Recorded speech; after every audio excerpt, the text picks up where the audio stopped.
Whoa, buddy. Put that thing back in its holster. We haven't gone anywhere. I don't understand. Check out the MichaelDukesShow.com for information on how to get access to the podcast. Welcome to the party, pal.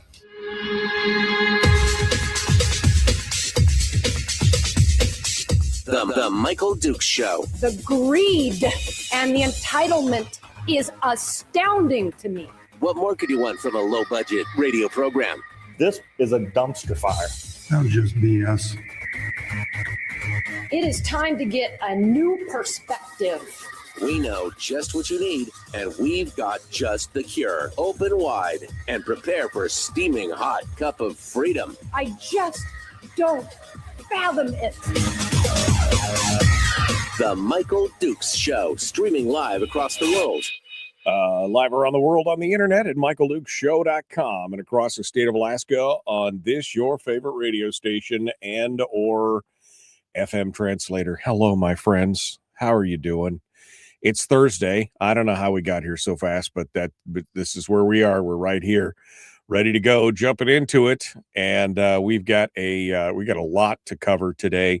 Big show on the program, 2 hours of discussions with former legislator and Representative Ben Carpenter. He's going to be joining us now, now the current host of the Must Read podcast. We're going to be talking about, I think we're going to talk a lot about what we discussed yesterday, which is kind of the history of the state, the historical move on, on the legislative conduct, the kind of the fiscal route that we've tried to go down, where we're going from here, the series of articles from Rob Myers, discussion on just kind of everything. It's going to be a free-ranging kind of around the coffee pot discussion here this morning with Ben Carpenter. We're going to get started with that here in just a moment. Before we do that, though, I want to give you a big roundup from around the state. The weather is, it's 33 degrees here on top of the hill in Homer, Alaska, 30 degrees up in parts of Wasilla, 20 degrees in Anchorage. There's this huge warming trend down here with 26 different weather warnings from around the state, including down in the Anchorage area or up in the Anchorage area, I guess, depending on where you're at. Wind gusts, they got a high wind warning with 40 to 60 mile an hour gusts up to 85, plus snow up towards Delta, of course, where the wind never blows. They've got 20 to 30 mile an hour winds with wind gusts up to 60 expected. Avalanche warnings for the Chugach National Forest avalanche area, Turnagain Pass, Summit Lake, Lost Lake, and Seward. Denali Borough, heavy snow, 9 to 18 inches. The Mat-Su, heavy snow expected. Total accumulations between 12 and 24 inches of snow, rain, and freezing rain. I'm sorry. It's just like, what? That's central Susitna, northern Susitna, western Susitna, warm, wet snow all the way through sometime this morning. The Denali Borough, they've got blizzard conditions, winds up to 80 miles an hour at 3 to 6 inches of snow. And Fairbanks, they've got periods of blizzard conditions possible inside the borough, 4 inches of snow, ice accumulation, and a light glaze from the Chattanooga River all the way out to Eielson and Salcha. Again, Anchorage, not just the wind, but snow and freezing rain and heavy rain, 2 to 8 inches, and ice accumulations up to 0.2 of an inch. And the Mat-Su and Kenai both experiencing the same thing, accumulation of 1 to 4 inches of ice up to 0.1 of an inch, winds gusting up to 50 miles an hour for Anchorage, Eagle River, the Mat-Su Valley, and here in the Kenai Peninsula, strong front is going to move into the eastern peninsula and eastern Turnagain Arm as well. I mean, you just didn't need it to be gentle and easy. It's going to be snow and warm and ice and wind. That's pretty much wherever you are in the state. That's what you're looking at all over the place. So we're going to get into we're going to see what that's all about. All right. We've got again, as I said, we've got a great show lined up for you today. Ben Carpenter is our guest.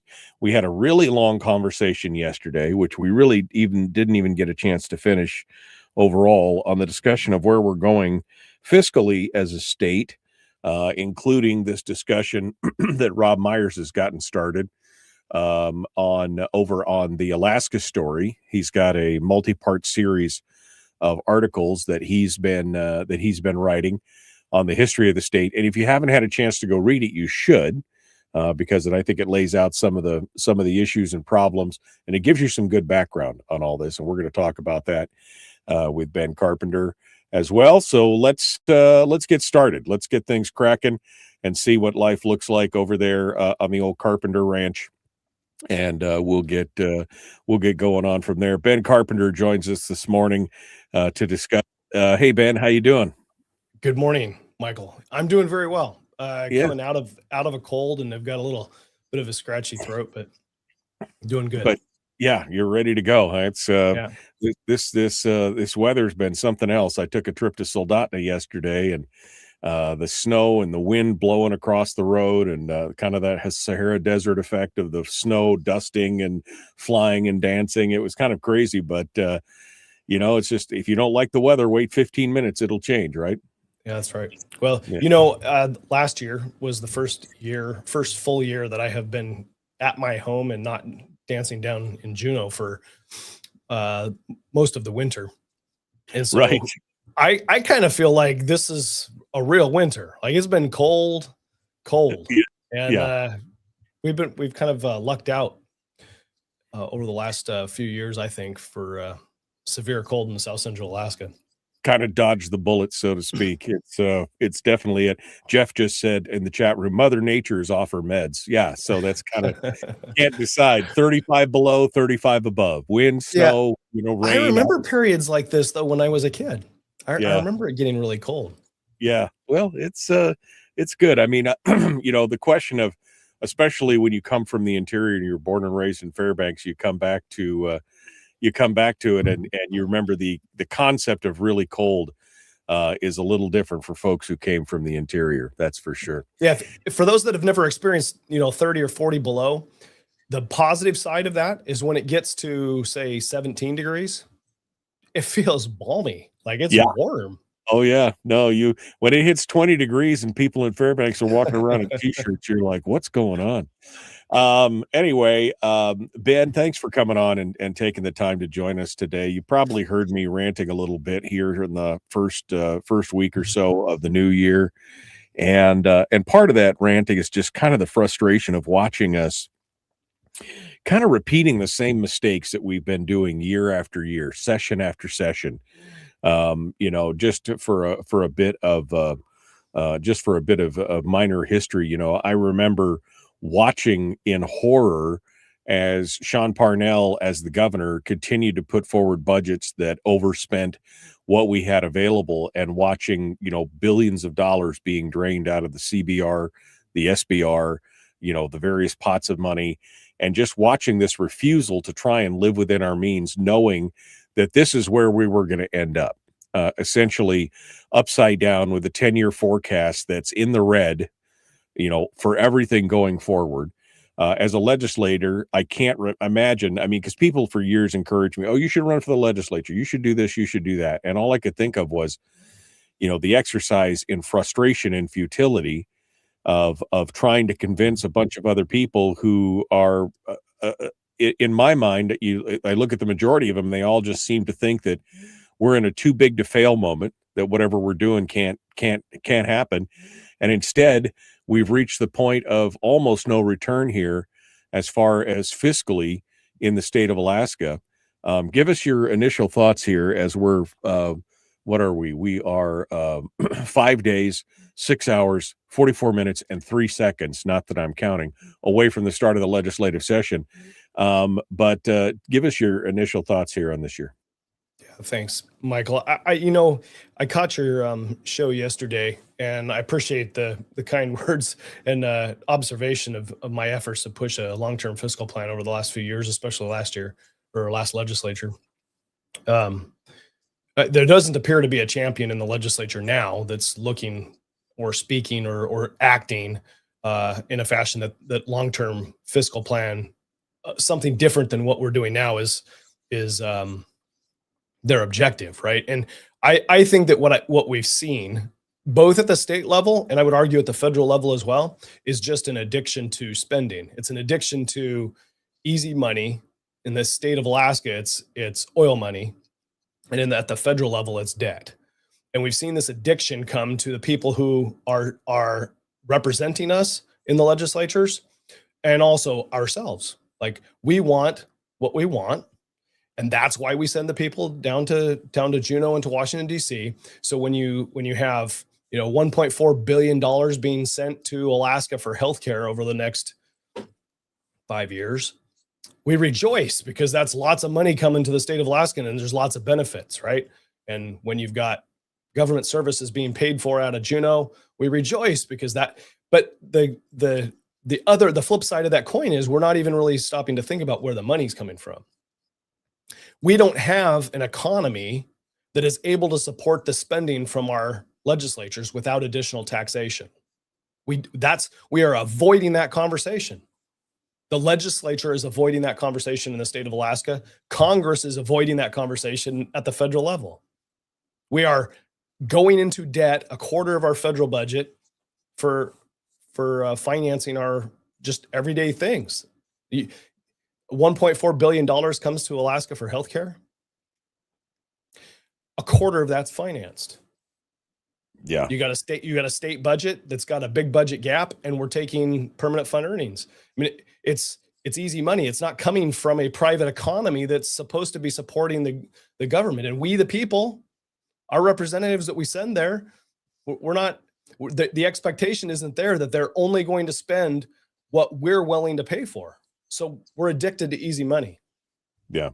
No, and I think it's definitely a case of monkey see, monkey do. I mean, we've seen what's happened at the federal level, and it seems like our local politicians have kind of fallen into that same behavior and that same trap of, again, too big to fail. This can always continue. But the problem is, of course, is that there's this little pesky thing called arithmetic, and it's eventually going to come back and get us. Now, whether that's at the federal level, where we continue to borrow money and issue bonds on things and stuff like that. That only works as long as somebody has full faith and credit that we eventually will pull ourselves out of this tailspin and do something about it. What happens when the full faith is lost in those kind of things, when they look at it and realize that America is not going to pull back from the precipice and is instead going to plunge over the edge? What does it look like then? What happens then? The bottom falls out. Now, in the state, as you said, we're not taking on debt, but we are taking on PFDs. And that same thing is available. Instead of lack of confidence, what we'll have is there won't be any more pots of money to draw from, right? Well, the PFD will be gone. And then what happens then? Well, people will come to realize that any amount of spending is taxation because the government doesn't create money. So the alternative of where the money that's being spent on state government, the alternative of where that money could be spent and for projects and things that it could be spent on, that is, we're foregoing that benefit to avoid the conversation about taxation and spending, right? So once that becomes painful enough, once the size of government or whatever it is, like I don't believe that the state government is going to just stop with the permanent fund earnings and then not grow anymore after there's no dividend. Like, I don't believe that to be the case. I think the government's going to continue to grow with the size of the permanent fund earnings. Like, what's the point of having a permanent fund if it's not growing, right? And if all of your permanent fund earnings are going to state government, then that means state government has a perpetually growing fund to fund itself. But I don't believe that's going to be enough or fast enough for the appetite for people who are pro-government spending. Right. Well, We we think saw you're that. going to end up with another tax. So when that pain point gets to be enough, people are going to, Americans are good at dealing with uncomfortableness when we have to. We'll Right. do that. We'll do the hard thing, but Yeah. we don't want to. When we're forced to. into it. Right. Right. You got to have a Pearl Harbor, right? Yeah, exactly. And I agree with that. I mean, I think that the appetite for spending can definitely outstrip our ability to fund it. I don't think that's why they were talking about, they wanted to remember this is before you left. This is a couple, 3 years ago when all the chatter was around, making sure that the permanent fund got over $100 billion in value, because then they'd know that they would have enough generated every year to fill their appetite. And even I doubted that at that point. It's Parkinson's principle for government. Government spending will expand to consume all available funds. That's it. And then some. That's why I've been so reticent to endorse or talk about any kind of tax, because my fear was always that, sure, if we take a tax, it's not like they're going to start paying out the PFD. They'll just spend the tax on top of it. It has to be holistically controlled by not only a new tax or a new revenue or a change in revenue, but also by spending limits as well. That has to be part of what's baked into this thing right now. Anybody that's talking about a tax is a leftist. Like that's their solution. There's no problem with government spending. We need more revenue. That's not the direction that I have ever come from. But I'm willing to have a conversation about what the right level of taxation ought to be and what the right level of spending ought to be, and let's balance what we have. Yeah. I think that not only will Alaskans and Americans do the right thing once the pain is great enough, like it's an addiction, right? So we're going to have to deal with the addiction one way or the other. I'm confident that Alaskans and Americans can deal with that, but we just have to get to that point where they wake up to it. The right level of spending and the right area of taxation. It's a question of incentives, right? The legislature doesn't care. They don't care about the private economy in the state of Alaska. It's very clear. What we could have new population growth, and we could have new economic activity along the rail belt or anywhere else for that matter. And if it's not in oil and gas, and it's not, fishing has got fish tax that goes to the state budget. But if it's not some sort of revenue that's coming through a tax system that we have right now, it's like, we don't have enough entrepreneurs thinking about economic growth as the way to get more state spending. Meaning, as the pie grows, there's more revenue. That's not the case in Alaska. If you have more economic activity, more population, you actually have a larger drain on the state budget because more people, more services are needed. But you don't have the resulting economic boon to the state budget because there isn't that broad-based tax that capitalizes on that new growth. No, it's almost a reverse incentive where it's good that they could be happy that more people are moving out of the state because it means less people to service, meaning there's more money to go around to other portions of what they have to do, and they're not forced to then pay for those things. So it's almost not only a disconnect between the public and private economy, but almost a reverse incentive to have more people leave the state in the long run. Ben Carpenter is our guest. We're up against the break. We've got to continue here in just a moment. Don't go anywhere. He's going to be with us here for the next couple hours as we talk about, pretty much whatever we want to talk about, a free-ranging discussion. And I'm going to let Ben drive the bus a little bit here in the next segment and talk about what he thinks are going to be some of the biggest things as we come into this next session. And where does he see us going? We're going to see where this goes. Back with more, The Michael Dukes Show. Common sense, liberty-based, free-thinking radio. We continue with Ben Carpenter right after this.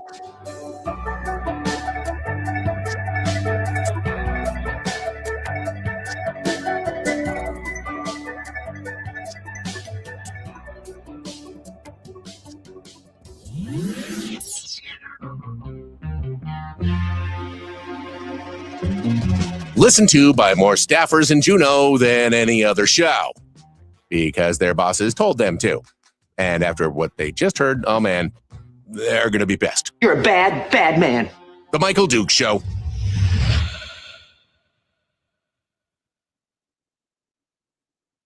Okay, Ben Carpenter is our guest. We are continuing on with him here. Let me fix this real quick.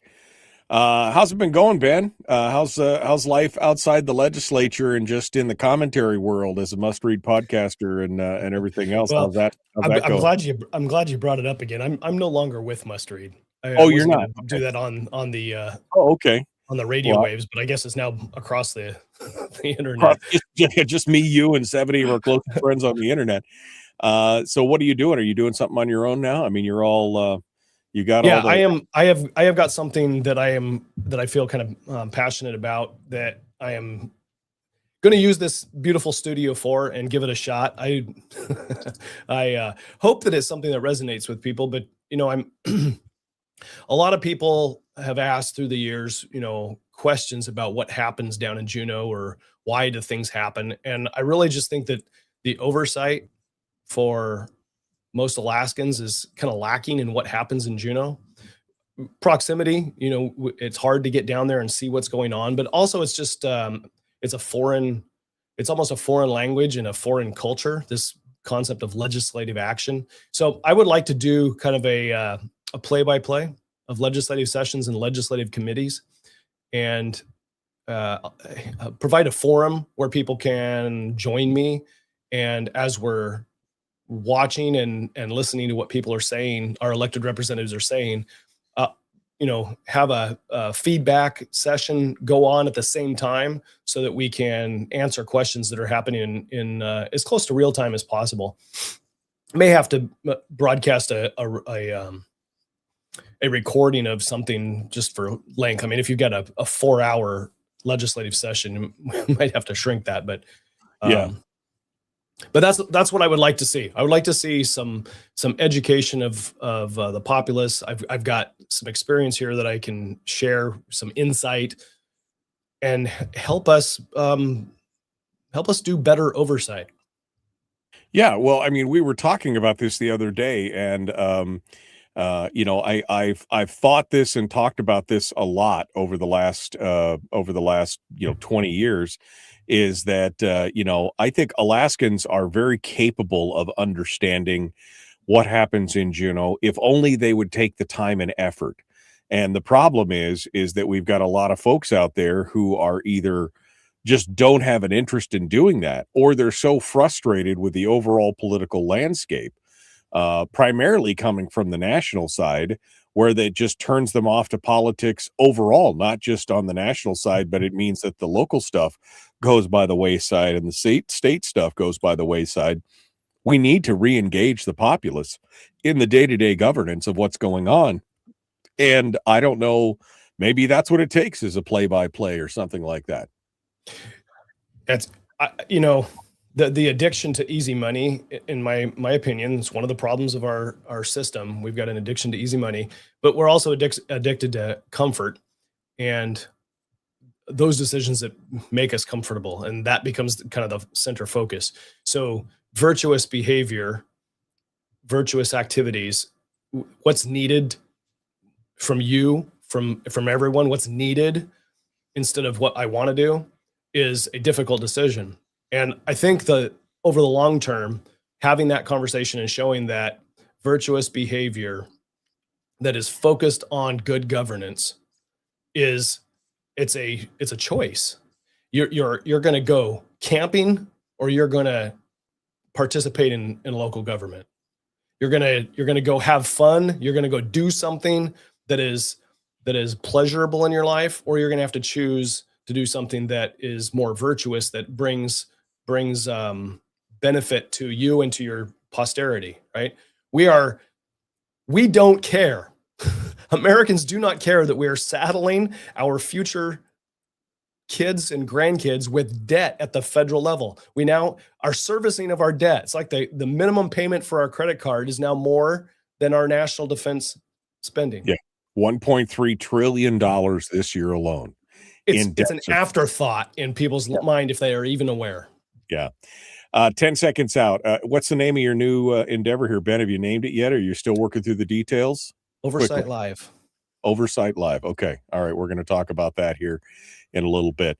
Let's get back to it. The Michael Duke Show, common sense, liberty-based, free thinking radio.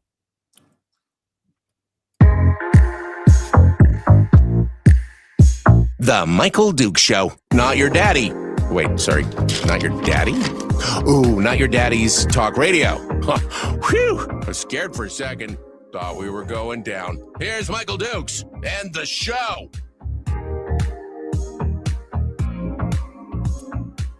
Okay, we're continuing now. Ben Carpenter is our guest, former legislator, now commentator on everything that's going on down in Juneau and around the state and around the world, around the country. Ben, we know that this year is going to be difficult. I think you and I actually had a conversation about a chuckling conversation about how last year during one of the Senate finance pressers, Bert Stedman acknowledged that this year was going to be nearly impossible, yada, yada, yada. But you know what? Let's focus on this year. That was kind of the reaction of, next year's going to be tough, but, we need to focus on today.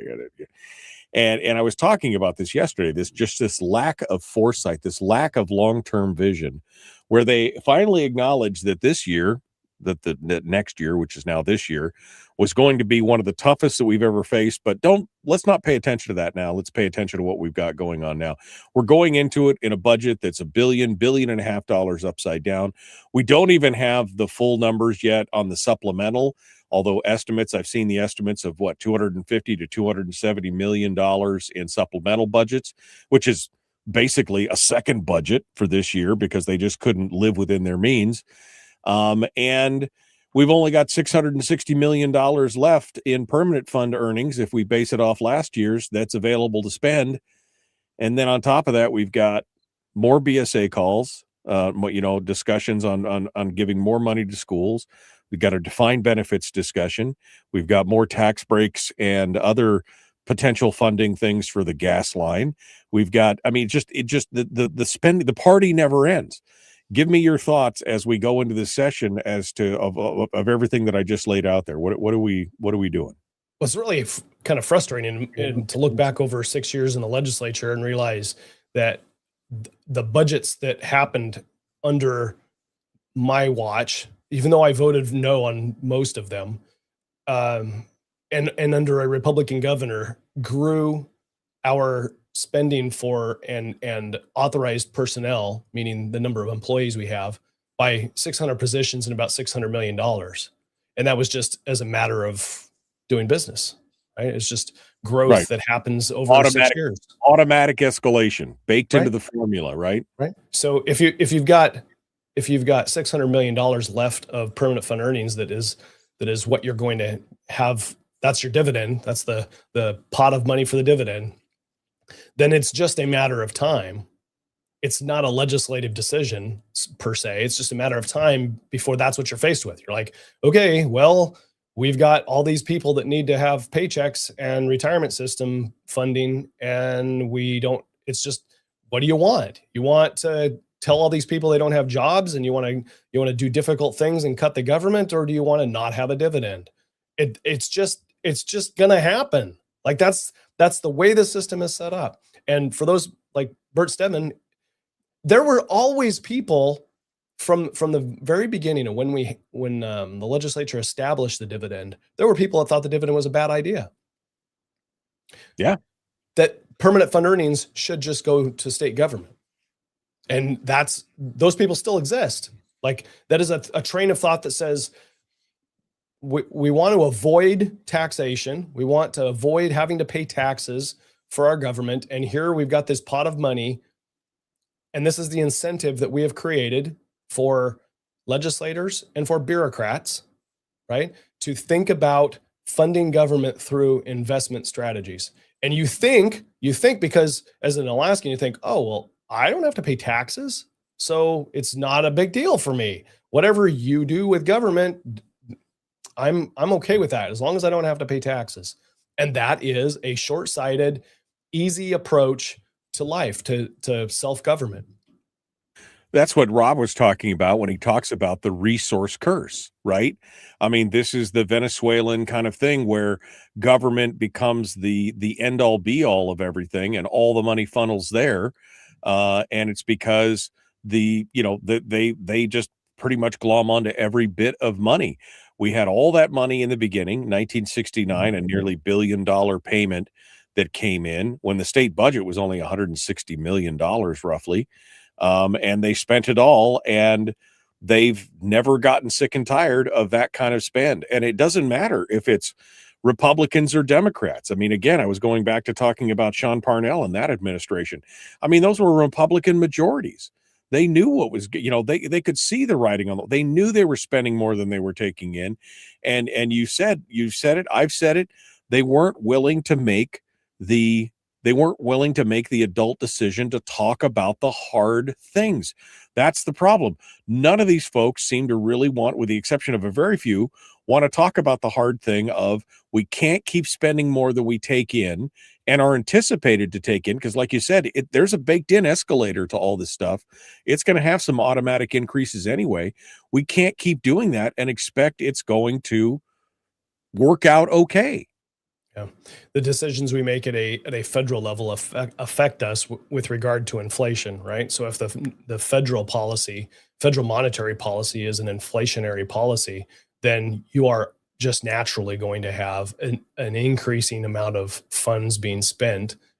And if you look at the record, I think it's from 19. I've got the chart here, but from 1971, I think, to now. Federal spending's up almost 800%, and the state of Alaska's spending is up 400%. So there's just this generational acceptance with additional spending. We've been prosperous to a certain extent, and then we've grown accustomed to having unbalanced budgets and easy money. There's an investigation going on right now in the state with regard to how the decision by Adam Crum to invest CBR funds. Right. And I just want to use this. I don't want to cast aspersions on that incident because I don't know anything about it. But I want to demonstrate. It demonstrates something to me that the bureaucrat who has power and authority by statute, right? We've hired them to do a job, and their focus is on growing money. For what? For state government.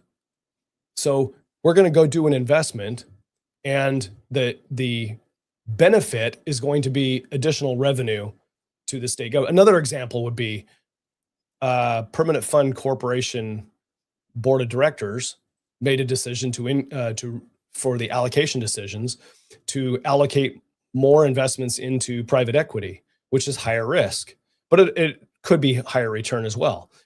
But the purpose of that is to generate more revenue for state government, not for dividends, because dividends are going away. So the incentive here for our government workers is to invest other people's money for the benefit of state government. What is absent from the conversation is growing the private economy where there are jobs. So you take a look at the money that's coming from the federal government, hundreds of millions of dollars each year for healthcare now, going to go directly to healthcare agencies, and it's a whole list of things. You can go to the state website and it details out their plan to spend this money. I can pop that up if you want to. It's bureaucratic. Sure. It's frustrating.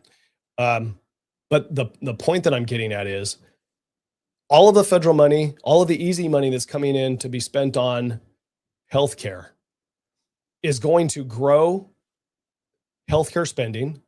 And when that money dries up in 5 years, we will have a healthcare system that our private economy cannot sustain. We will have to make decisions in 5 years about what we do to sustain the things we have just grown. Systems and employees. We will not be able to maintain them because the funding, the money, is from this large tranche of money that the federal government has one quarter of it's been printed out of thin air. It's debt, and the others comes from taxes. So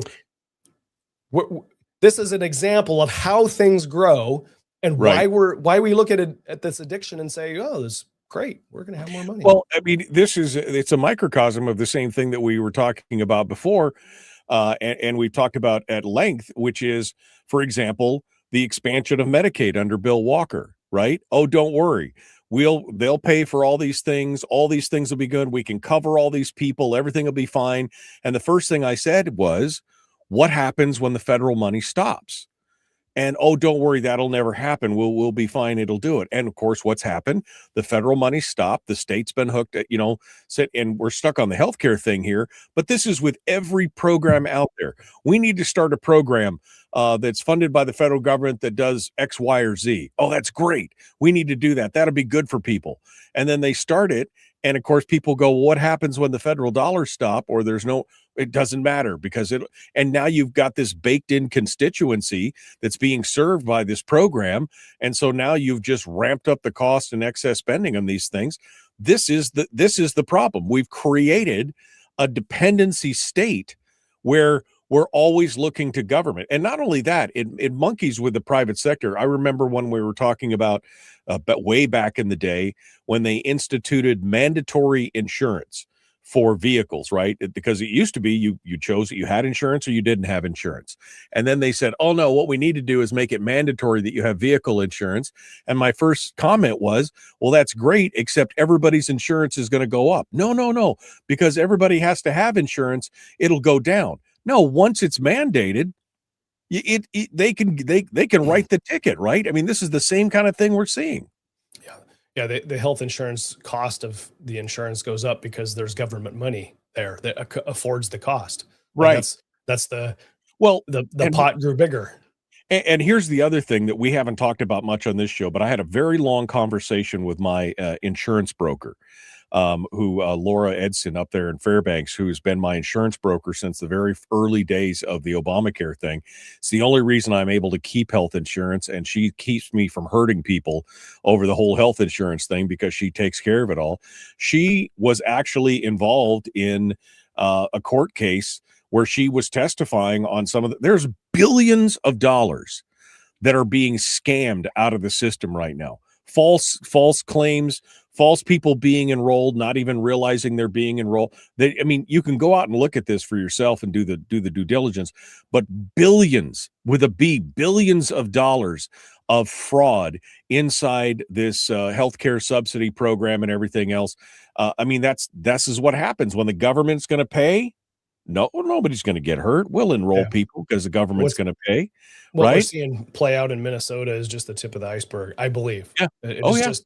It's just a reality that this free money push results in, it's other people's money. So it's not something that I have to worry about. I want to talk a little bit specifically about what is coming in this session, because we're rapidly reaching the point to where there's not a lot of money left, right? There's not a lot of pots of money left. There's not a lot of things to do. We now see this discussion on combining the permanent fund corpus and the earnings reserve. And we see some of this and this is another way, by the way, not to protect the fund, but to protect the spend. But I want to get your take on this session specifically as we come into it and what you see happening with it. And we'll do that here in just a moment. Ben Carpenter is our guest. We're going to continue the Michael Duke Show. Common sense, liberty-based, free-thinking radio. We'll be back with more right after this. Don't go anywhere.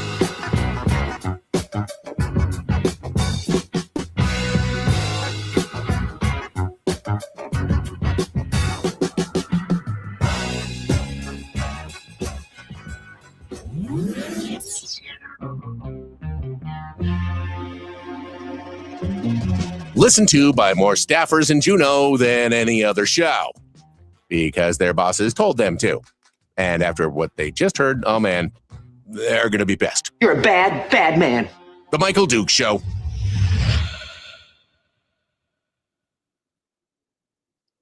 Ben, I think part of the problem that we are seeing in this state, and like you said, is a monkey see, monkey do. This is what they're doing at the national level. So states feel emboldened to be able to do some of the same things. But as you point out, we don't have the same luxury of essentially printing more money or doing something else. And so the states are going to be kind of the canary in the coal mine as states reach kind of a maximum threshold. They're the ones that are going to fail first, but it's going to show. I mean, it's indicative of what's going to happen at the federal level at the same time, right?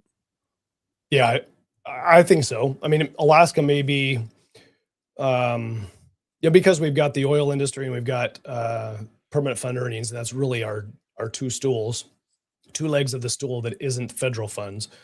We're in a precarious situation. If we're doing great, both investments in oil, then it's really good for us. But those are both, you could think of them as higher risk because they're not tied to Alaskan local economy outside of oil economy, right? Right. So if you have a national decline of some sort for some reason, debt servicing, for example, I don't know. It's likely to take down the stock market, at least temporarily. And then if that sustains for too long, then you see a decline in the permanent fund earnings. And then you see a decline in state revenue because of that. So we're putting our eggs into the basket that says we only believe that oil and permanent fund earnings is possible in the state of Alaska. We think that these are the important areas where we need to grow, and that's where we're going to put our effort and energy, and that's going to be how we fund government. Well, that means people got to find jobs in those locations because that's where the money's going to flow.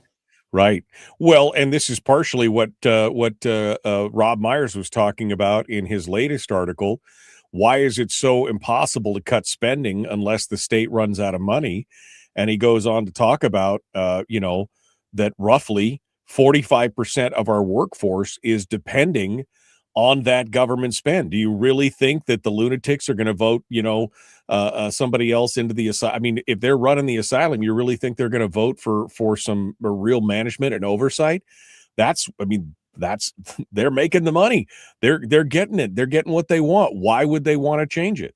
And for the next 5 years, we've doubled down on that from a federal perspective. Our federal legislators have increased spending in the state of Alaska by, what is it, $200 million, over $200 million, just big numbers with this healthcare transformation money. Right. So the healthcare industry is going to boom. We've got lots of money coming in. It's technically going to be spent outside of Anchorage because Anchorage is the only urban area per their own words. So the money's going to be spread around outside of Anchorage. And that's where you're going to see growth over the next 5 years is in all the things. I mean, I'm looking at this. I'm looking at this. That's not that one. It's this one. This is the chart that comes from Alaska, health.alaska.gov. You can go find it yourself, folks. This is what their metrics, their performance metrics are, right? So they want to see the percentage of women receiving prenatal care in the first trimester. It's currently 72%, and they want to see it 75% in 27, fiscal year 27, 78% in 29, and 81. These are in 31. So these are the goals. This is where you're going to see the money being spent because this is where they're measuring. So if you want to know what the legislature is going to be doing this next session, this is part of it. They're going to be enabling this to happen. Well, and this enables another thing. It enables this boom bust cycle, right? Where while the money's there, this will be high cotton. What happens the minute those federal funds run out? What goes on then? What does it look like? What happens then? Then we reach a point to where they're like, oh, well, now we've got to step up, right? Now we've got to step up and face this. That's the big issue. Well, you've got $600 million left. What's funding $200 million for healthcare? All of the things that we have created with that $200 million are going to need perpetual funding. Not all of it, maybe, but some of it. Some of it might be one-time spending for infrastructure and stuff. But that's going to need maintenance. It'll need employees. The people that we hire to implement this program, all this programmatic spending, those people are going to need a job when the money dries up. Yeah. It's just so frustrating to watch because and this is the thing. All of the stuff that they're talking about that they're going to do with this money, right? It might be necessary. I'm not casting aspersions on that, but our leaders have looked to federal money, free money, as the solution instead of economic growth. Right. In the state of Alaska, our economy is not sustaining the $200 million in additional spending that's going into healthcare. And it's not doing anything to lower the cost for Alaskans. It's the outside stimulus, one-time stimulus versus a long-term investment. All right, we're going to go back here.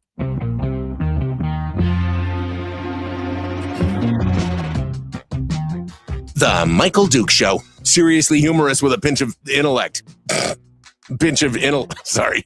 That is humorous. Here's Michael Dukes. Okay, Ben Carpenter continues with us here. We've got one final segment for this hour, and he's going to be with us for the next hour as well. We were coming into this, and my comment was that I wanted to understand what we're looking at in this session. $1.5 billion upside down. It's an election year, so we may get some kind of PFD, but it definitely won't be above the $1,000 that we got this last year, because again, that's $660 million, which is what they pay the $1,000 per person dividend out of, it's the only pot of money left for them to easily grab without having to have a 3/4 vote or do anything else. They've got $3 billion roughly in the CBR, $660 million left in the PFD payments from the earnings reserve, maybe a little bucket of money here or there, but really that's about it, right, Ben? But again, there is no appetite to slow down the spending. Even though we're rapidly running out of road in front of us, there's just no appetite to hit the brakes. That's correct. The blood is in the water. The sharks are circling. They can see the end of the dividend and the reallocation of permanent fund earnings to government-centric programs. So those people in our state who are benefiting from additional state spending are going to continue that push this session to continue down that path. This is the long-term fiscal plan in play, right? This is it. It's just the default. It's the easy way. We're just going to keep spending the permanent fund earnings on state government and on systems that are created, people that are employed. And I'm using this healthcare push from the federal government to say, look, if it's not dead, if the permanent fund dividend is not dead now, it's going to be dead shortly, because we've got $1.5 trillion almost of federal money coming in as an influx and growing our healthcare system that's going to need state spending to enable it in 5 years, because the money will dry up, right? So what is the legislature going to do this year? Well, I'm reading what they want to do. I'm reading what the state government wants to do, what the plan is for this rural healthcare transformation program. I'm reading what they want to do, and the legislature may or may not dig into the actual specifics. I doubt they will. I doubt they're going to get too wound up about it, but they might. This is one of the things they'll be doing this legislature. There's always going to be a push for additional education funding. That is 100% the case, whether it's BSA related or whether it's retirement related. There'll be a push for that. I'm happy that the Republican Party came out with some priorities. And one of them was to fix the retirement system for the teachers. I think the benefit to this conversation with regard to how teachers are being treated with their retirement right now is you fix that problem, and then it takes the impetus for why we would want to go back to a defined benefits away, right? So if the only thing teachers get in their retirement is a 401k, and they don't get Social Security, they don't get anything else other than the 401k, well, that is not competitive. I'm sorry, folks, that's not competitive. That's not what other states have. At a bare minimum, teachers get some sort of 401k if they don't have a defined benefit in another state, and they have Social Security. We are authorizing our local governments to not spend their money on matching for Social Security when every other business in America, if you don't pay Social Security, you go to jail. Like, Right. you're, as an employer, you have to pay into it, right? So we're authorized. Anyway, I don't think Social Security is the answer. I think our state supplemental benefit system, SBS, is much better. And I think if we were to fix that problem, then the conversation from the teachers is like, well, I've got my retirement that I need. I don't really need to come back to a defined benefits system. It just kind of takes the wind out of the sails of that conversation, because it's a non-starter for Alaska. Why does it matter? Why does the defined benefits, why do we not need to go down a defined benefits? Because it's just another shark in the water of permanent fund earnings. Like, it's free money, and this portion of Alaska wants to see the permanent fund earnings spent on a defined benefit system for retirement for state employees. That's what they want. So that's one issue that they're going to have to grapple with down in Juneau. I don't know what they're going to be able to come up with, because it's a contentious issue. Well, it is a contentious issue. And on top of that, again, remember, with all this new spending that they're talking about, what they really, I mean, the boogeyman in the room is the $1 billion deficit that they're already facing. I mean, that's the thing. How do you get all this stuff when you're already, forget about increasing the spend. What you need to spend by law programmatically next year is already $1 billion short. So how do you justify adding to that? You got about a minute here. Yeah. The addict does not see the deficit. The drugs are there, the food's there, the lights turn on, right? The addict comes home from whatever the addict did and sits down, and all of the life-sustaining things that are necessary are there. So your deficit is on paper only, right? It's because we're not following the law with regard to dividends. We've got this deficit, but we balance the budget every year. We balance it. It's not unbalanced, meaning there's not something that we didn't, something we owe that we didn't get to pay. We balance it every year. We just don't have a long-term plan that promotes economic growth within the private sector. Right. We're not focused on that. We're going to continue here. Ben Carpenter is our guest. We're up against the break. We've got more coming up. The Michael Duke Show continues. Common sense, liberty-based, free thinking radio. We'll be back with more right after this.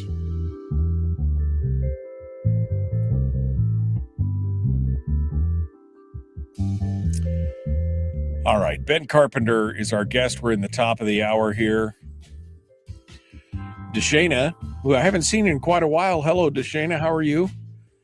She says she wants to know, when does Oversight Live start? This session? She says, please say yes. She's excited to hear more and how to tune in and when it launches and stuff like that. So, you can give us just a brief a tease, and then we'll get into this when we get back on the air there, Ben. But are you planning on doing this starting this session? Yes. Yeah. I'm a one-man show. So I've got another, I'm also working the farm. We've got starts, seedlings planted and growing. And I've got a tower system installed in my cold weather greenhouse, my insulated greenhouse. I've got heat running. So I'm also making a push here to develop this proof of concept business idea that I can grow leafy vegetables and a wide variety of leafy vegetables and other vegetables year round. And we can solve or move in a direction that increases food security for the state of Alaska commercially with some technology pieces by tapping into the heat of the earth, which is what I've done with my greenhouse. Throughout this winter, except when it got really cold, up until our sub-zero temperatures, it wasn't freezing in my greenhouse, and that's where I start from the heating process. So I've got about a 30-degree temperature benefit by tapping into the Earth's heat. And so that's going to directly relate to savings on heating costs. Are you using geothermal? Are you using geothermal loops? Is that what you're using, or what? Yeah, I've got a GAT system, a ground to air heat transfer system installed. I dug down 6 feet and put in perforated corrugated pipe, and so there's a grid directly under my 20 by 20 greenhouse, and I suck air down in, and that air is warmed up by the ground, and then it comes into the greenhouse, and then it goes out the roof of the greenhouse, because you also have to have air transfer in a greenhouse. You can't just leave it all winter without having new air. But how do you bring in -20 air into a greenhouse? You can't. You have to heat it somehow. So I'm heating it with the ground, and I have about a 30-degree advantage when it comes out. So that's not good enough to grow. You're still going to have to spend electrons to heat the building somehow, whether it's with fuel oil or electricity, whatever. You're going to heat it somehow. That's right. Yeah. Yep.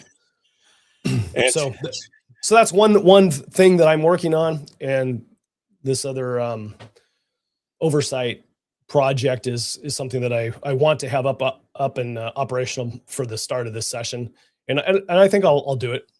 I think it's possible. I'll need support. This is not, I'm gonna have to find some way to fund this operation. So hopefully folks see value in it and want to chip in, because I'm not independently wealthy. Right. No, and these kind of projects, outside of something like terrestrial radio or something like that, they definitely take some effort. And it looks like, you've got most of the technological aspect of it squared away, but having been a one-man show for many, many years, I understand how those projects can consume quite a bit of what you've got going on. So people are looking forward to it. I know Deshana is, and others. So we'll get into that here in just a little bit.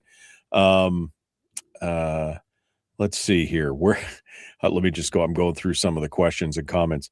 Were you in Kenai yesterday? Yes, I was. I was in Kenai yesterday, Richie. I was, this place is so small, you can't get away from it, especially if you got a distinctive ride, you can't, everybody says hi. And it was nice to see a few folks yesterday while I was driving around, and doing things. I had my daughter said something to me. She said somebody saw me and sent a text message to her that they saw me in town.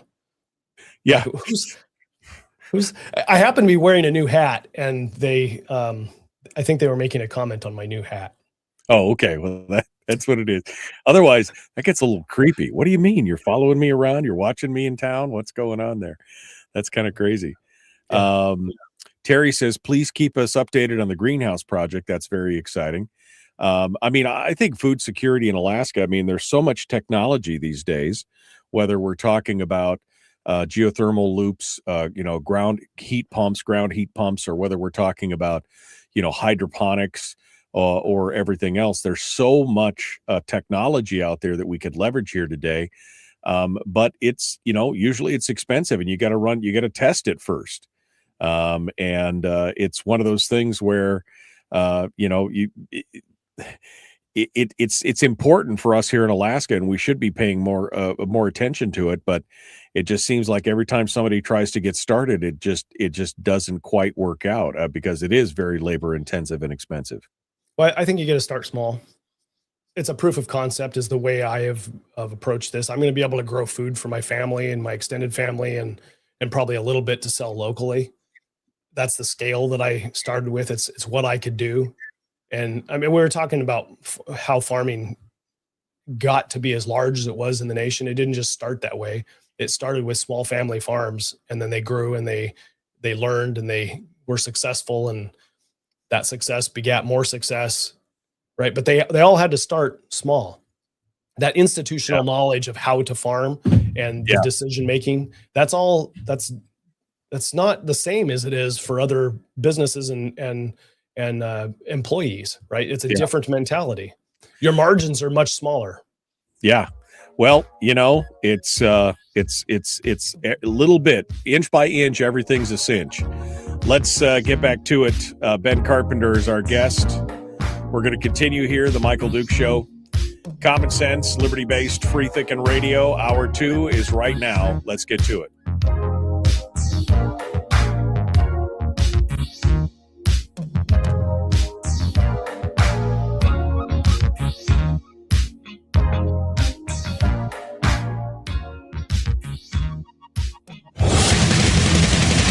Whoa, buddy. Put that thing back in its holster. We haven't gone anywhere. I don't understand. Check out the MichaelDukesShow.com for information on how to get access to the podcast. Welcome to the party, pal.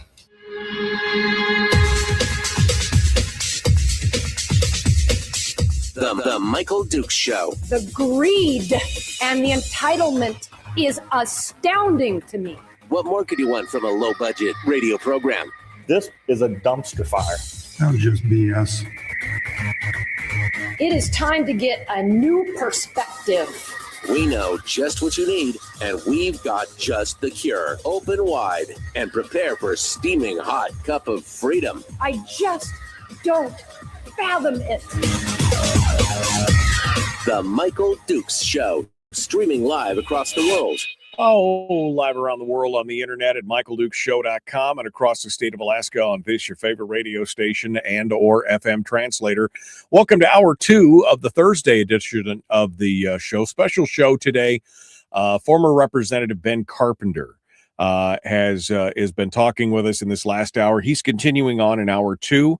We're going to continue to talk about this upcoming session and the overall fiscal health of the state and where we go from here. We're going to talk a little bit about his time in the legislature and what happened when he told the truth and tried to be the adult in the room. We're going to have those conversations with him here in just a moment.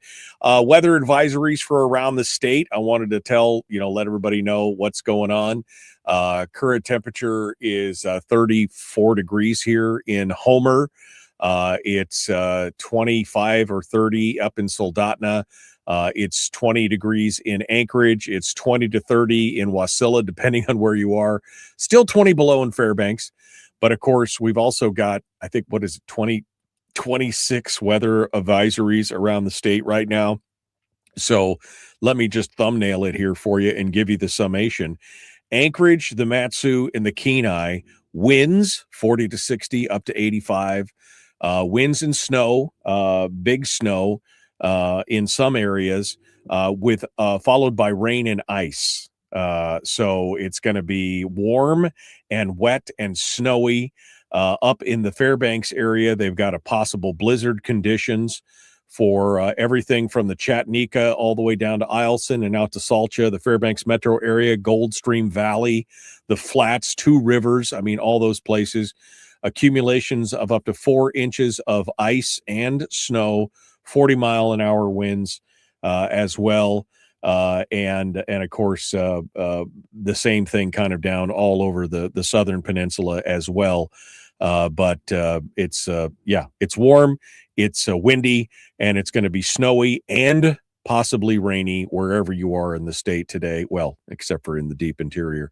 But everything south of Fairbanks is going to be snowy and rainy, just snowy in Fairbanks. So that's the heads up there. All right, let's continue on this conversation with Ben Carpenter, who has joined us today to talk about the fiscal health of the state and everything else. Ben is in the middle of a new project too, which we're going to talk about, called Oversight Live, and we're going to talk about that here in a little bit. But first, let's go back to my discussion yesterday.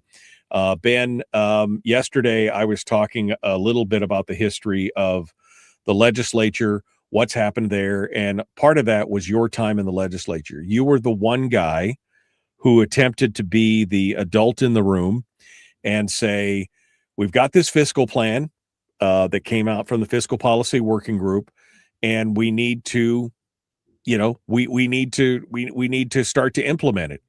And that process, from the outside looking in, Ben, it looked to be like more painful than pulling teeth without anesthetic. It was, every time you tried to bring something up, there was just always something wrong with it. There was always some kind of problem and some kind of challenge.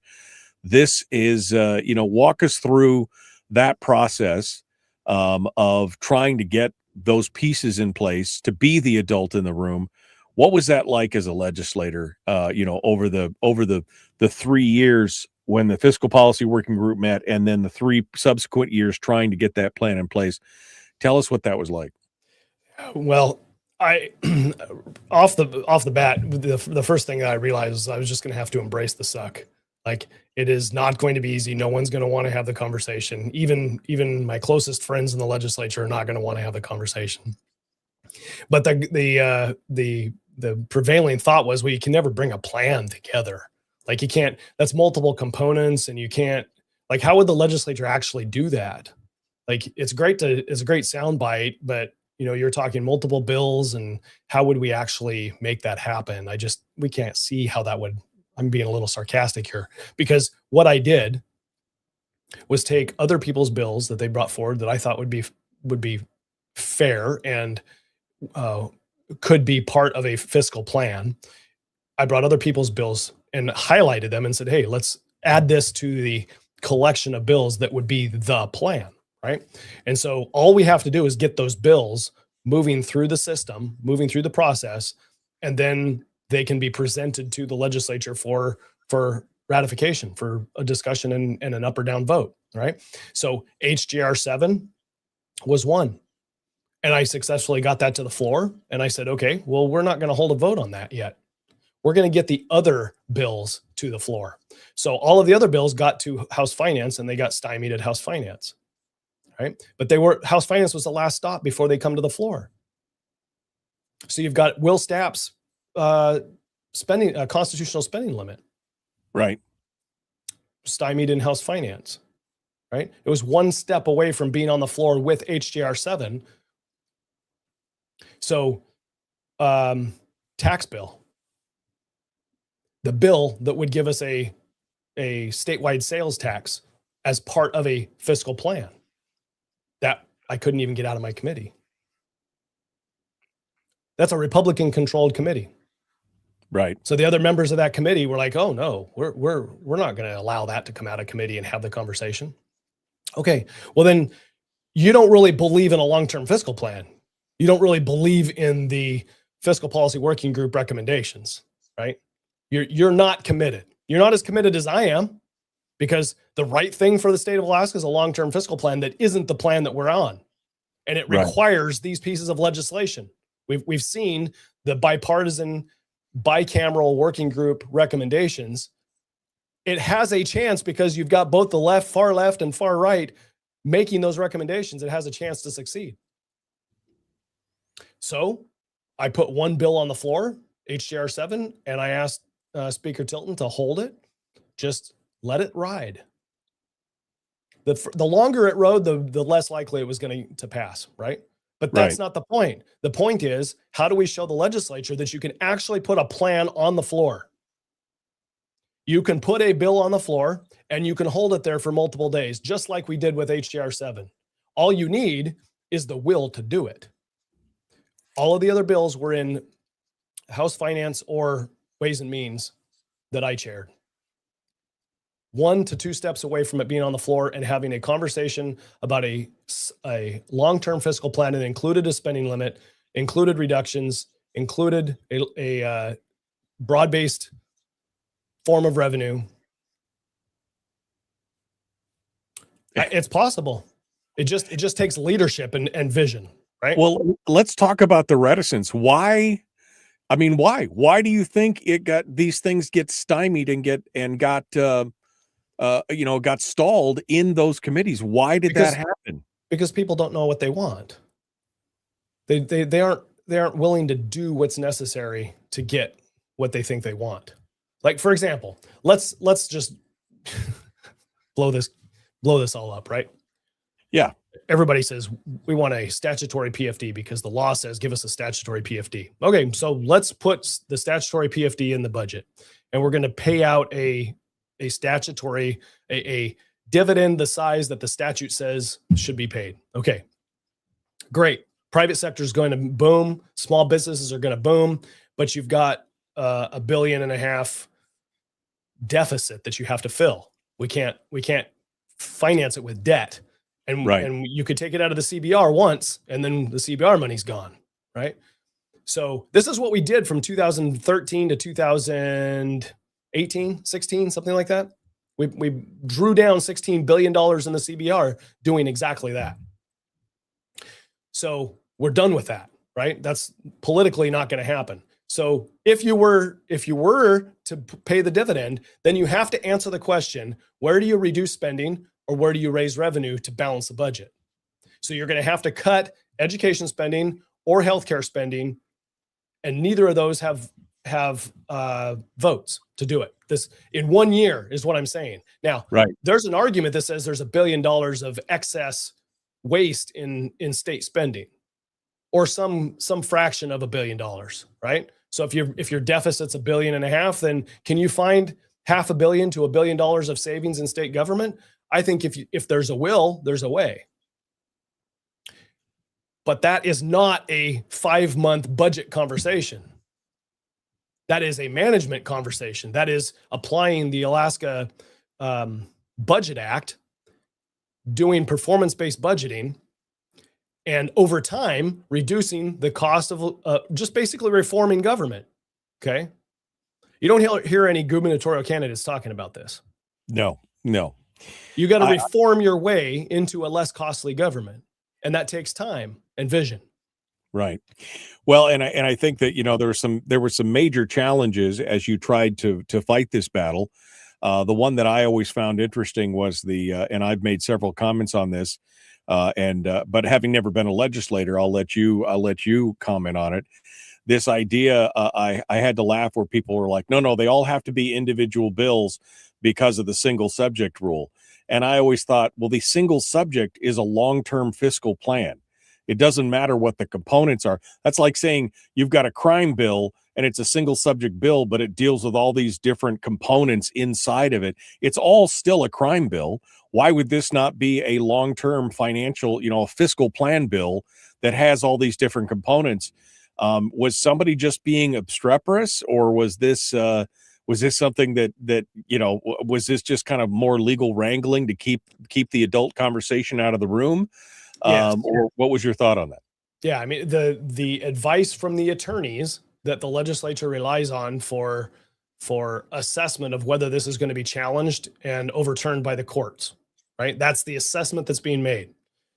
Yes, that if you put all of these into one bill, then it will likely be challenged in the courts, and the courts may overturn it. Okay, well then we're not going to do that because we don't want to go through this effort and have it overturned by the courts. Okay, that's the advice of the attorney. I'd say, you know what? If you hired a different attorney, you get a different advice, and then you move forward, right? So maybe the court does challenge it. I don't know. If I look at other bills that have come through that are like, give us a ranked choice voting, the original, there's multiple subjects in that. Right. Multiple subjects in that. Absolutely. So I think we could have put them all into one bill, but more to the point, it isn't necessary. The legislature has a process for multiple bills to come to the floor, and you take up each individual bill and have a conversation about passing them. It happens every year. Look at what happens in the final hours of a legislative session. You remember that marathon session where we're over midnight and we're trying to pass bills? Yeah. Right. That's multiple bills being brought up and one voted after the other with some sort of agreement that says, hey, if you bring this bill up, then we'll support that. If you bring this other bill up, and then we'll support that. It's all possible. That's what the legislature does. So arguing that, oh, we've got to have this all in one bill it's just smoke and mirrors. It's just obstinance and not wanting to do the difficult thing. Well, and that's the thing.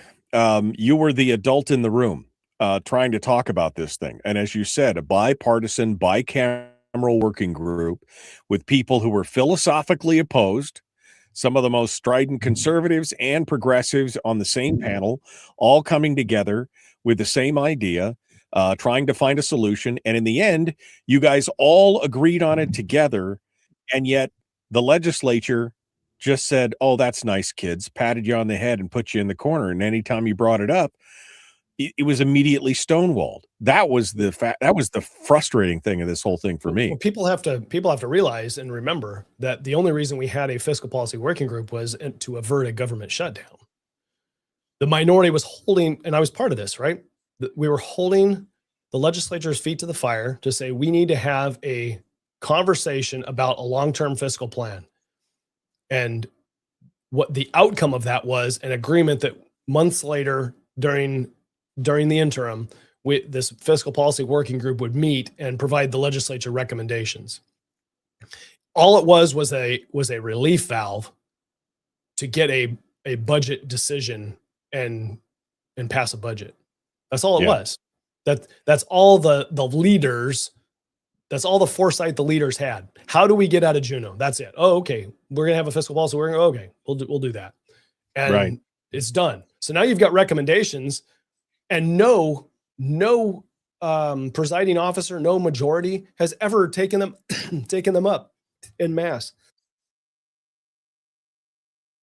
Excuse me. Yeah. It's never been a priority. Why hasn't it been a priority for Republicans? Right. Well, I would argue that your Republican Party, it's not even a priority for them. Yeah. No, that leads to a whole nother discussion, which we could have at another time, about the lack of leadership and fortitude from the Republican Party as well. Ben Carpenter is our guest. We're going to continue with him here in just a moment. We're also going to talk about his latest venture, which is coming up, called Oversight Live. And we're going to discuss that here in just a bit. The Michael Duke Show, common sense, liberty-based, free-thinking radio. When we get back, we're going to talk about taxes and how that is a dirty word. But what does Ben see? Is there a positive? Is there an upside to taxes? And we'll get that take here in just a moment. The Michael Duke Show, common sense, liberty-based, free-thinking radio.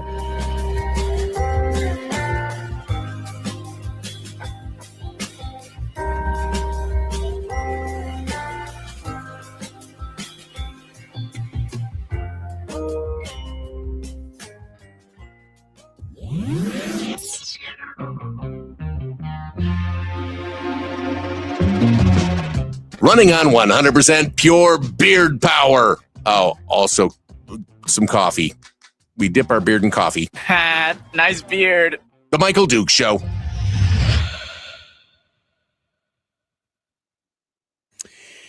Ben Carpenter, our guest here on the program. Oh, Randy. A broad-based tax and giving out free money at the same time is evil and will harm Alaskans and harm the honesty and purity of our dividend, which is supposed to be based on surplus, not on income. Right, Randy, you don't even understand how the dividend works. The dividend is not based on surplus. The dividend is a formula based on earnings that have already come in, earnings and returns of the people's money. Of the people's money. Not government money, people's money. Yeah. It's so Ben, is that part of the problem, is that most people just don't understand how the dividend itself, the permanent fund, and how the dividend works as a component of that? Is that part of the problem, that it's just too convoluted and people don't understand it? No, I think they understand it fine. I think people understand that this is permanent fund earnings that they've been receiving and the legislature is taking. And some people are okay with it because it means they don't have to pay taxes or have their jobs cut or government spending of some sort that they're relying on. Yeah. So we would not be having this conversation if we had a booming economy, right? If I had a magic wand and I said the oil economy, the non-oil economy, if all of that was booming, there's lots of money flowing. It's good times in Alaska. We wouldn't be having this conversation. We wouldn't because people would be willing to pay a little bit more. Like if you said, oh, we're going to pay a tax. Okay, I'm prosperous. Okay, well, maybe I do need to pay a tax. This anyway, what I do think is people don't understand incentives. People do not understand what a broad-based tax is going to do to the legislative incentives. That's what I think. I think they see what happens in every other state and every other entity around the world, every other jurisdiction, which is government says we want more and we're going to raise taxes. And that's what they see in Alaska is a new tax is that. And that's what they see. But what they don't see is the incentives that we've got baked into the pie already. What would a broad-based tax incentivize in the state of Alaska? Well, it would incentivize people caring about whether state spending is happening or not. Right. In some cases, people are just going to turn a blind eye. It happens in every other state. But Yeah, that I mean, conversation needs to happen. Like we do not have conversations that say, well, I don't want to have that state spending because I'm going to have to pay for it. We don't have that incentive in the state of Alaska. Right. Well, it's my thought experiment that I've had for years where I said, what if each citizen in the state of Alaska was paid the full royalty value every year of the oil royalties? Since we're all collectively owners of the resource, what if we all got it, and everybody got a check for $20,000 a year. So a family of four ended up with $80,000 and they'd be like, man, happy days are here again. We're doing great. Are they going down to the government agency and giving that government agency the money, or are they going to some business and giving the business money? Well, what I was saying is you get this big check for $20,000 and you're all happy days. And then the next week you get a tax bill from the government that says, oh, that was all well and good, but now we need $18,500 of that $20,000 back. There would be a revolution the next day. Are you kidding me? That's exactly right. And that's what we're missing. We have a stealth tax in Alaska. We're being taxed to death. Not only in Alaska, but you could make this argument that this is the case at the federal level as well. This is from the Tax Policy Center. I don't know if this is going to show up or not. Tax Policy Center.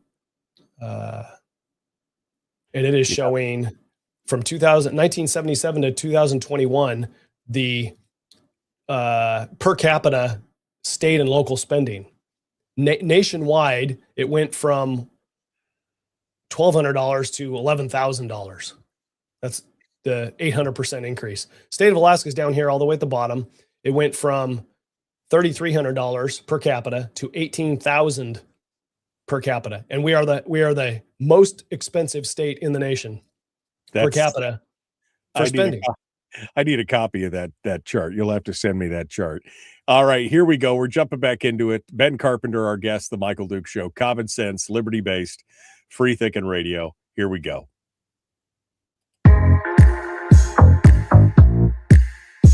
The Michael Duke Show. Not your daddy. Wait, sorry. Not your daddy? Ooh, not your daddy's talk radio.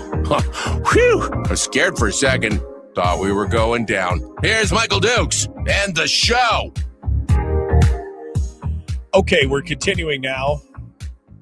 Ben Carpenter is our guest, former state representative, former host of the Must Read podcast, and now putting together a new production called Oversight Live, which we're going to talk about in the next and final segment.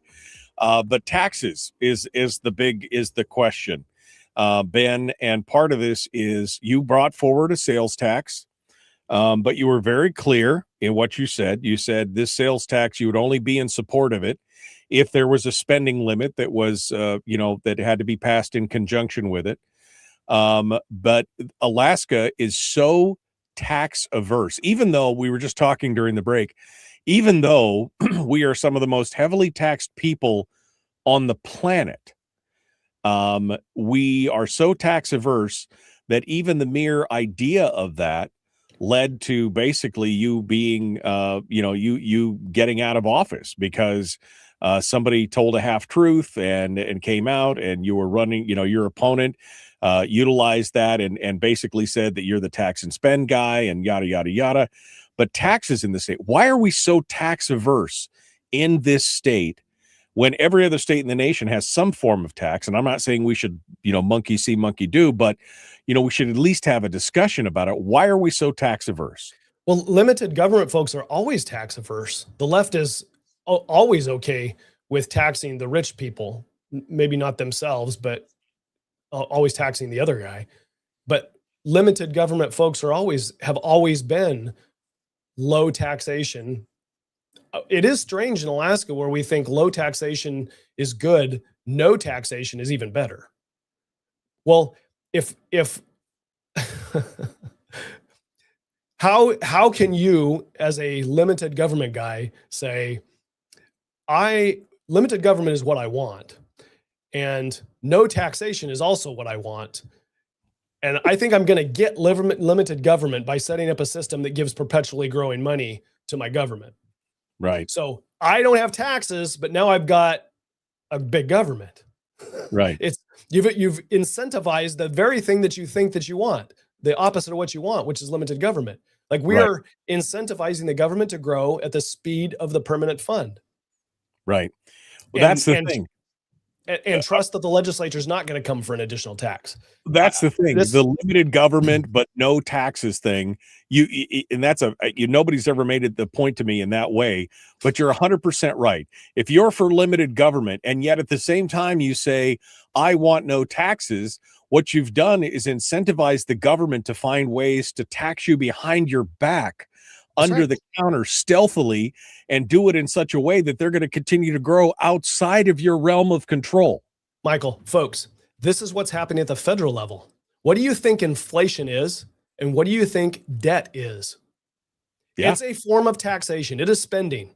It is a form of taxation that you do not have to pay for, but your children and grandchildren will. Yeah. We're okay with that. Apparently, America's okay with that. Now, one of the arguments that Brad Keithley's made on here a lot, and you have just made as well, you were talking about it in the break, is that because there is no connective tissue between skin in the game for people in the state to pay some form of tax, that's how the government has become so disconnected between the public and the private economy. They don't give two craps about what happens in the private economy because they don't get any money directly out of the private economy. And that's why they don't care if it's burning and crashing, because they've got their own steady pot of money. This is why the idea of having a statewide broad-based tax, like a sales tax, or maybe a flat tax, income tax, whatever it is, those things are important because it puts people, they have to have skin in the game again. But it's been a lot of times, it's been the Republican side that has said no to this discussion, and it has done nothing but help grow government. We're lying to ourselves, right? We cannot disconnect ourselves from what's happening at the federal spending at that level, right? If you're bringing in $1 trillion of debt every year, you're avoiding $1 trillion of taxes to spend whatever you're going to be spending it on. Okay. So you're delaying the payment of those taxes to future generations. Alaskans say, and our representatives say, oh, here's $200 million this year, and you'll have another 200 next year and another 200. This will go on for 5 years. You have 200. That's your portion of that $1 trillion that we just went into debt for this year, right? That's Alaska's portion. So you're being taxed, not you, the people. Future generations are being taxed, and you're okay with it. You're like, I can still have my boat. I got my snow machines, get to take my vacation, got my job. I'm cush. We just don't understand. We don't understand what we're doing to ourselves. The average family of four in this state is paying $10,000 a year in taxes. They just don't see it because it never hits their hands. It's just the $2,500 out of their dividend, carved out of their dividend every year. They're paying $10,000 a year in taxes right now. Yeah. They're paying more than that, right? That's to the state. They pay income tax if they work. They're paying an income tax. And because we're going into debt at the federal level, your portion of that your posterity will have to pay in taxes in the future, that's on you as well, right? So we're actually paying significantly more, and we're just hiding it. We're just lying to ourselves. So as long as we don't want to have the conversation about taxation and spending, then we're going to continue to find ways to avoid it. Like this is why I started the conversation with the comments about virtue. Because the virtuous person says, I want to leave my generation's impact to society. I want to leave it in a better position for my kids than it was given to me, right? And we're not doing that. We're doing the exact opposite. We're doing the unvirtuous thing, which says, I want what I want now, and I don't want to pay for it. So I'm going to figure out a way to make the next generation pay for it. That's literally what we are doing. Yeah. At the federal level and at the state level, we're saying, don't tax me. Yeah, don't tax me. Put it on somebody else. Find the investment earnings and have that tax over there. And I'm just going to turn a blind eye to what happens in government because I don't need it. Yeah, we are indebting and financing our future now on the backs of our kids. That's exactly what's happening at the federal level, and to a point, that's what's happening here in the state of Alaska. Because again, we've only got about 3 minutes on this segment, but the PFD is gone, Ben. Right, $660 million roughly left in as they've been splitting it out. You do not have the will in the legislature from either the left or the right to do anything different than what they're doing. It is gone. It is just a matter of time for the conditions to be right for state government, the state budget, to need the money that is earmarked, is lawfully directed to a dividend for other reasons. And it forces the conversation that says, do we reduce the spending or do we increase taxes in order to pay the dividend? And that I've proven it. The Republicans don't even want to have the conversation. Well, that's the thing. The dividend's already paid for. That's the problem. The dividend is already funded. That's the thing. This is a conversation where it's misdirection. They've misdirected it to say, do you want to have to tax yourself to pay for a dividend? The dividend was already paid for. The question should be, do you want to tax yourself to pay for all these other things that are now being offered by the state? Final question for this segment. Okay. I know. Final question for this segment. Once the dividend's gone, and, fast forward, this year, maybe next year, fast forward a couple, 3 years, what happens then? You have increased oil taxes or you have an income tax. Because the biggest boogeyman that people will accept is just tax oil more or tax the rich more, because there's fewer of them than there are regular voters that aren't rich. So it's fair to have a progressive income tax because, well, you're wealthy, you can afford more. So we will want to do that. That's what I think is going to happen. That's just what I think is going to happen. You're essentially saying taxation at this point, open taxation is inevitable. I was saying this for several years ago. I said, you have to make a decision. Do you want a dividend and taxes, or do you want no dividend and taxes? Because that is the incentives and the system that you have set up, that you have allowed to be created in the state of Alaska. That is reality. It is just a matter of time. And that goes back, of course, to this discussion about combining the permanent fund corpus and the ERA. They say it's to protect the fund, but really what it is to protect the spend. Government spending. That's right. It protects the spend. Because it kicks the can down the road. Once the money from the permanent fund is gone and all the little pots of money are empty, then they can still continue to take the draw, and that draw can draw from the corpus of the fund, which would eat the seed corn. Yeah.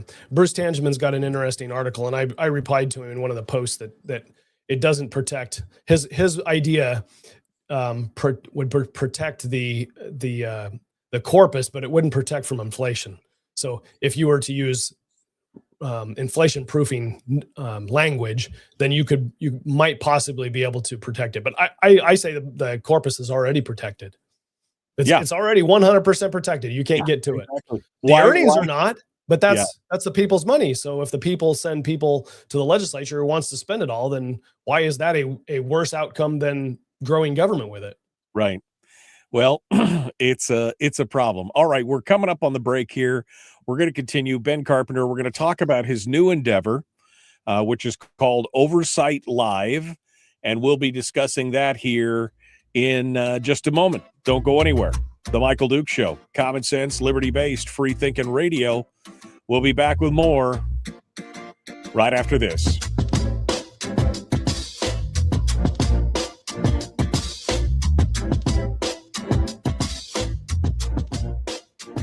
We're broadcasting live through a series of tubes. Allowing all of these entities to provide streaming stuff going on the internet. Well, it's kind of hard to explain. Sorry.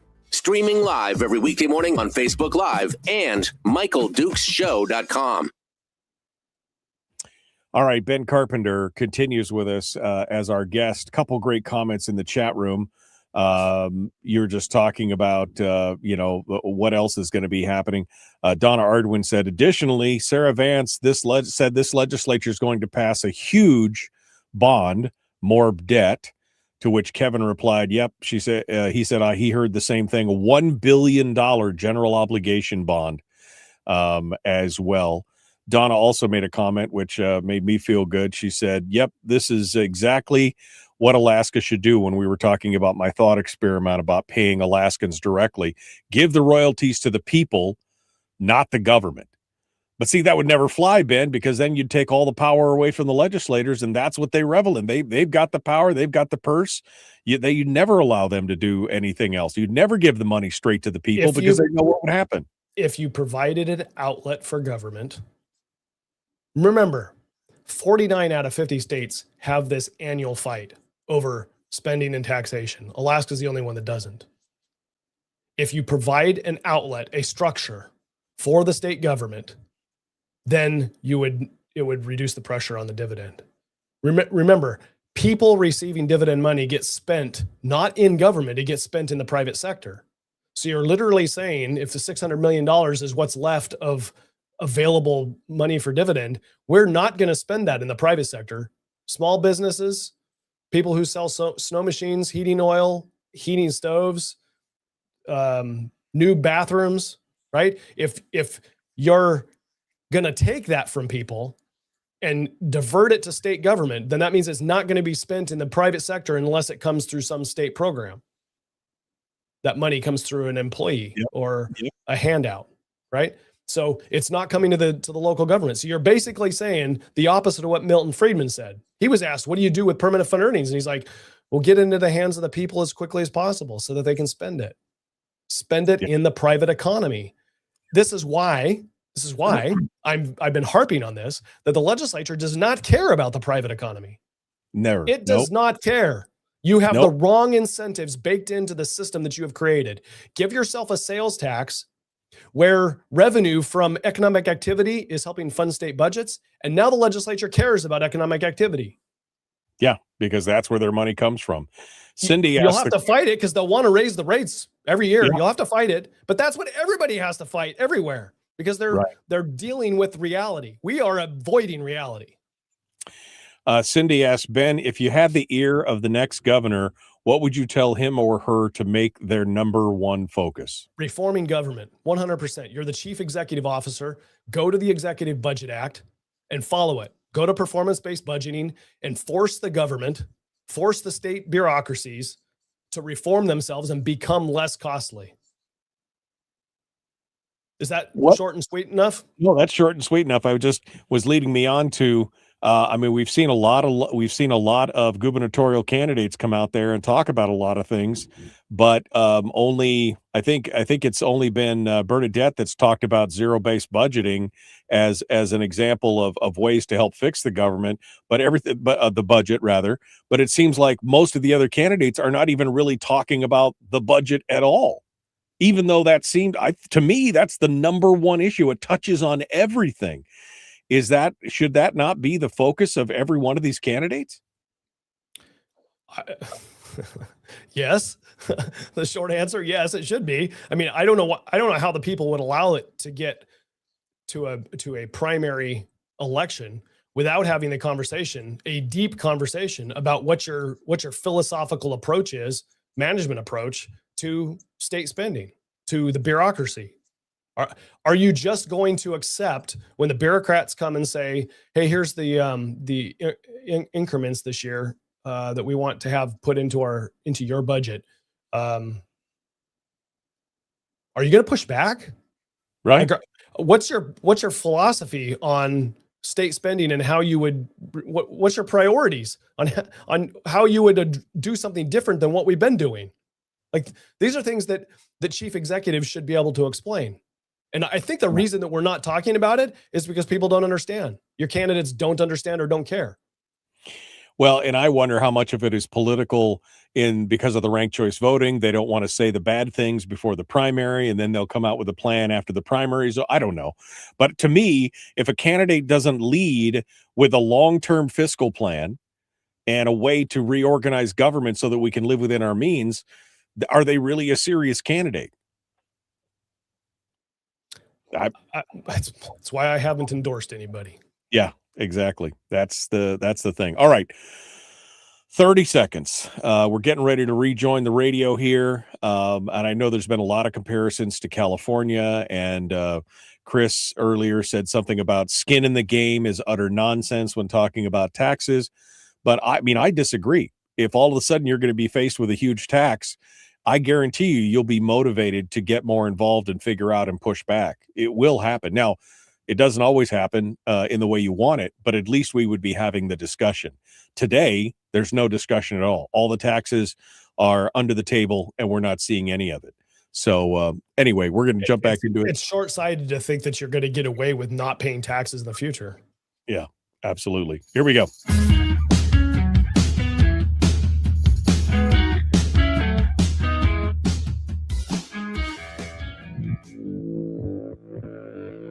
Public enema number one. Oh, wait, sorry. Public enemy number one, which makes more sense. On the other hand, he's a little bit of a pain in the Michael Duke show. All right, final segment today. Fastest 2 hours ever. Ben Carpenter is our guest. And Ben, we probably should do this more often, quite honestly, because this has just been a great conversation. And folks in the chat room are really loving it, and they want you to come back as well. And we might be able to do that because you've got a whole new deal. Now, earlier I had said that you were the host of the Must Read podcast. You're no longer doing the Must Read podcast. You've decided to do your own thing, which you are calling Oversight Live. So folks want to know, what is that? What does that mean? What does it entail? Tell us about this new endeavor that you're trying to put together and what you hope to accomplish with it. Yeah. So interesting. I stumbled upon on social media some guy standing in front of a microphone, nice studio setup, and he was talking about an NFL game that was going on. He wasn't broadcasting the NFL game because he doesn't have rights to do that. And there were 5,000 people logged in, watching him and interacting with him to have fun, right? And I was like, hey, you know what? I bet there's utility in this. I think that if we had a play-by-play for the legislature, and this could be any government meeting, whether it's the legislative session or a committee or a borough assembly meeting, city council meeting, whatever it is, in this state and every state, I think there's people that would like to get around and have a conversation, get questions answered on a real-time basis. It requires some subject matter expertise and some people who care to be able to log in and be technologically competent and just do a play-by-play. Just do kind of like what we're doing now, but the session's going on in the background. And when people have questions about what's happening or what the strategy is or why is this happening and why, now they've got a place to go. Right now they can go to Gavel in Alaska and go to Gavel and watch the legislative session, but you got nowhere to ask questions. Like when something happens, it's like, why did that happen? Well, let's use technology to do better oversight where we're stronger together and we pool together as people, as a group, we get organized and we start having a conversation about what's happening and we provide better oversight of our government. Because once you know what's actually happening, then you are better equipped to do something about it. So that's kind of what I was thinking is why not do what's being successful in sports or in other areas where you see, you have other play-by-plays that are happening with video games and things like that, which I'm not part of. But I think this is a niche that isn't really currently being done successfully. And I don't know, I'm going to give it a shot. I'm going to just take some risk and jump out there and see if there aren't others that want to participate and see where it goes. This has been part of my argument for a long time, is that a lot of Alaskans either don't understand the process or haven't taken the time to learn the process. It's not that they couldn't, it's not a priority to them. I think you were talking about that earlier in the virtue signaling, component of it, where it's easier to care about what's on must-see TV Thursday than attending the local Thursday borough assembly meeting and getting that stuff in there. But if you give them the opportunity to have some entertainment and to have some value and then to explain it to them in the background at the same time, I would love that. I mean, I think connection, right? Because for example, you've got a radio program here, it's being broadcast across the internet, and there's connection with people who are chatting with each other on your show, right? That's a proven model. Like, people show up and they chat and they do it every day. Like, they come back. So our legislative sessions, the actual sessions in the House and the Senate are Monday, Wednesday, Friday on regular schedule. So it is something that people could do. And I'm playing with this because doing it live, doing a session live presents a lot of problems, because you've seen them. At ease, we'll be back for 30 seconds, another at ease. So you got to have something to talk about during the downtime. Well, I think there's plenty of committee meetings and things that we could dive into, and you just have to be flexible to jump back and forth. And anyway, I'm just playing with it. I'm kind of spilling the plans here a little bit. No, and quite honestly, I don't know if it would actually have to be like live, because again, a lot of these take place during the day. Maybe you need to have your daily evening recap where you have the recordings and you have things, and then you could play them and then do the commentary and talking about it, which gives you the opportunity to clip out all the at eases or any delays or anything else, or highlight certain things that are happening, because again, a lot of that stuff that goes on down there is kind of obtuse and kind of smoke and mirrors, and we don't really understand what was happening behind the scenes. And having some commentary on that would be great. And if you could do that and give your insights, then I think that would be a great way to do that, to give folks the opportunity to understand what's happening in the legislature from the point of view of somebody who's been there, done that, got the t-shirt. Well, we're going to give it a shot. I think there's something there. I think that if it's kind of a fallout of this post-COVID and comfortability with Zoom meetings, that type of thing. So now we can sit in our homes and have a conversation about any business meeting that's happening, any government meeting that's being broadcast. You would be able to rebroadcast and have people join in the watching of that meeting. Right.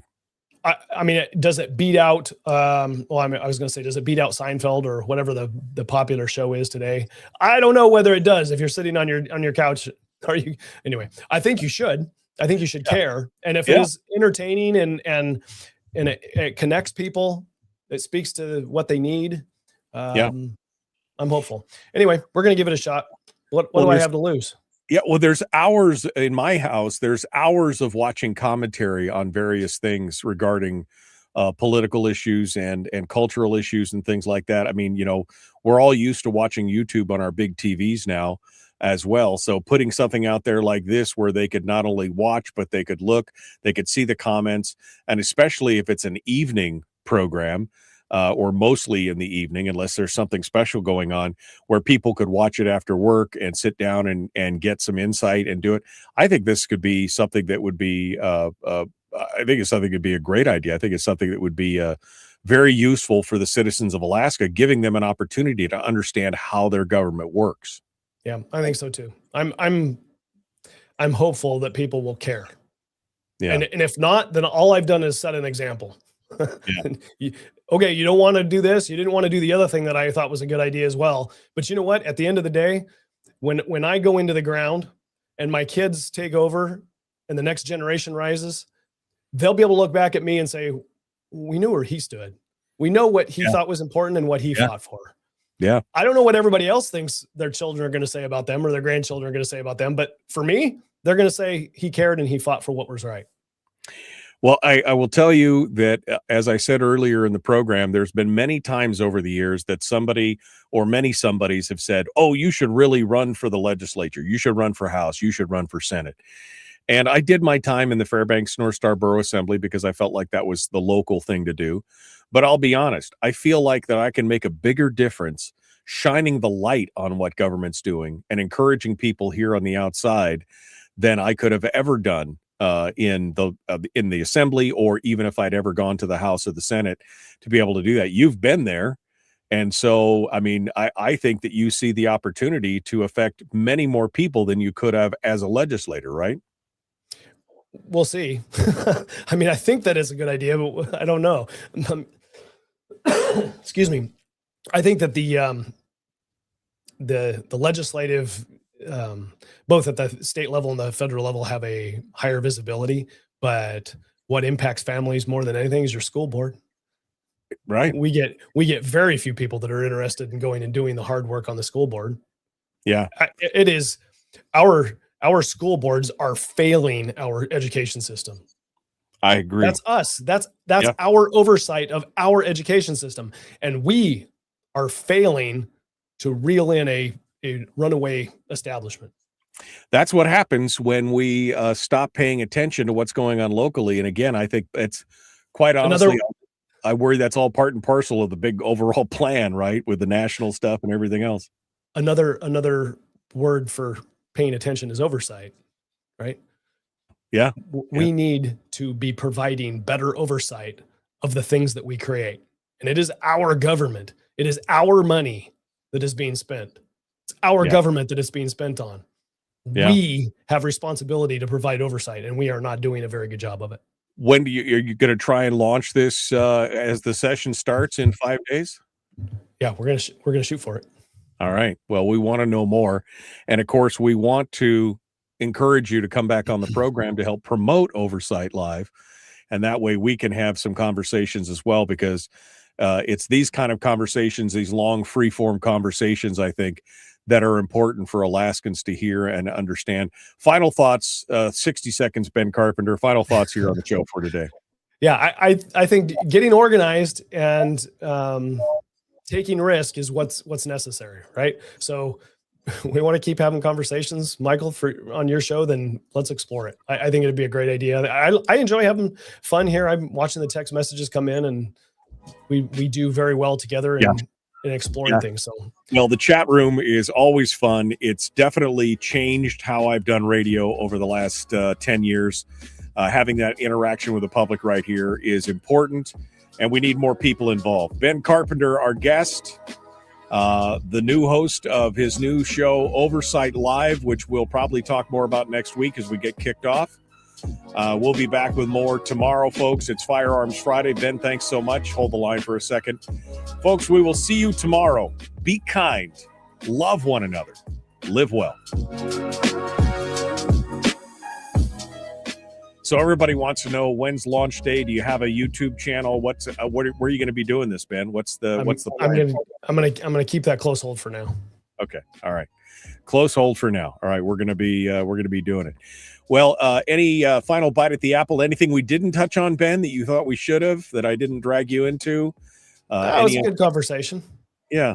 I find it so amazing that, even in our own chat room, people are so vehemently opposed to the idea of any kind of taxation that they refuse to even discuss it.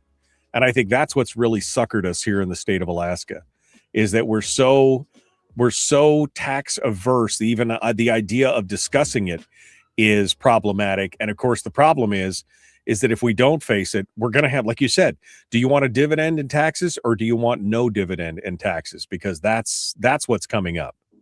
That is. There's no two ways about it. It isn't like the legislature has to make a decision for that to happen. It is just going to happen. It's just a incremental budgetary growth reality that's going to happen. It is. It's an inevitability at this point.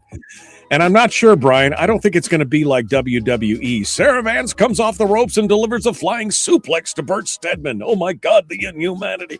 I don't think it's going to be that kind of commentary. But that might be fun. We might be able to throw some BS flags on the play or something like that. Ben will do a great job on that. And we look forward to doing it. And anything I can do to help, Ben, you let me know. I'm happy to help you there. All right. That. All right, Ben Carpenter, thank you so much, my friend. Good looking out. We'll talk to you. We'll talk to you soon. All right. See you later, Michael.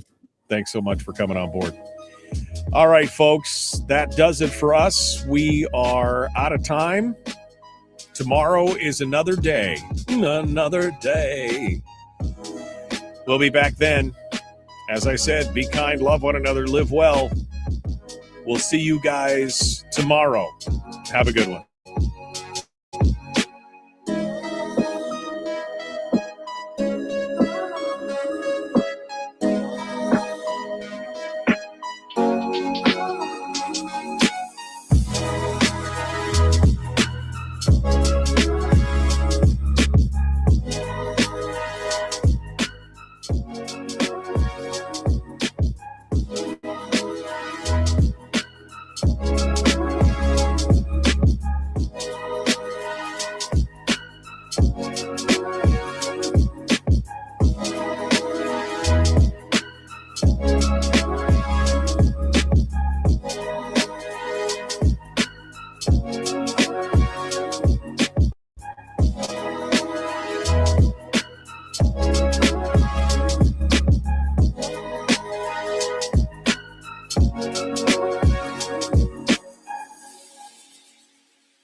We've shed our terrestrial radio skin, and now we are slimy lizard internet people. It's the Michael Duke Show.